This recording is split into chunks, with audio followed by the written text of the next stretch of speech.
Delhi BJP प्रदेश अध्यक्ष वीरेंद्र सचदेवा ने पूर्व मुख्यमंत्री अरविंद केजरीवाल पर गंभीर आरोप लगाए हैं। सचदेवा ने कोरोना महामारी के दौरान केजरीवाल की आय में 40% की वृद्धि पर सवाल उठाए।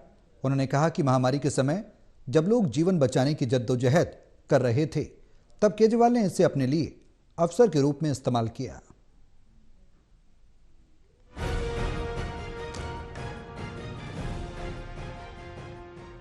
दिल्ली बीजेपी प्रदेश अध्यक्ष वीरेंद्र सचदेवा ने पूर्व मुख्यमंत्री अरविंद केजरीवाल पर गंभीर आरोप लगाए हैं। सचदेवा ने कोविड-19 महामारी के दौरान केजरीवाल की आय में 40% की वृद्धि पर सवाल उठाए।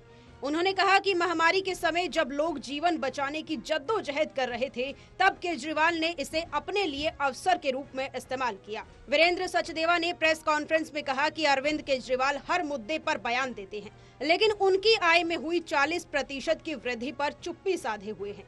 सचदेवा ने आरोप लगाया कि कोविड-19 महामारी के दौरान दिल्ली के लोग अस्पतालों और ऑक्सीजन के लिए संघर्ष कर रहे थे, लेकिन केजरीवाल ने जनता को उनके हाल पर छोड़ दिया।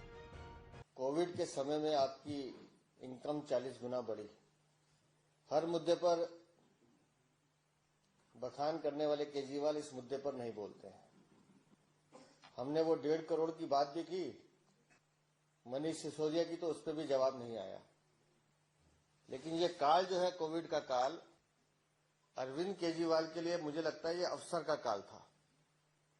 लोगों को मरने के लिए छोड़ा, अपनी कमाई 40 गुना दिखाई, शराब की नीति बनाई, शीश महल बनाया, लेकिन सच अभी और भी है।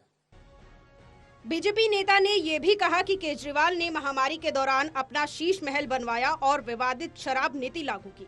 सचदेवा ने केजरीवाल से ये भी सवाल किया कि जब दिल्ली में हजारों लोगों की जान जा रही थी, तो उस समय उनकी आय में इतनी वृद्धि कैसे हुई। मैं फिर कह रहा हूं, 2020-2021 कोविड का वो काल जो पूरे देश में, पूरे विश्व में आपदा थी, लेकिन अरविंद केजरीवाल ने उसको कमाई का जरिया बनाया। बंद कमरे में बैठ के कैसे दिल्ली को लूटा जा सकता है उसके रास्ते निकाले, अपनी इनकम 40 गुना बढ़ाई, बाकी पैसे को अपने साथियों के साथ ठिकाने लगाया।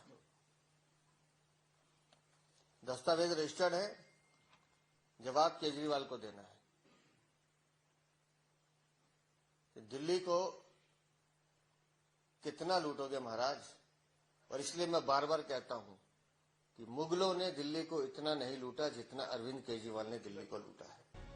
बहरहाल वीरेंद्र सचदेवा के आरोपों के बाद दिल्ली की राजनीति में हलचल मच गई है। अब देखना ये होगा कि इस मुद्दे को लेकर बीजेपी और आम आदमी पार्टी के बीच और क्या कुछ बयानबाजी होती है। टोटल टीवी के लिए दिल्ली से विशाल सिंह की रिपोर्ट।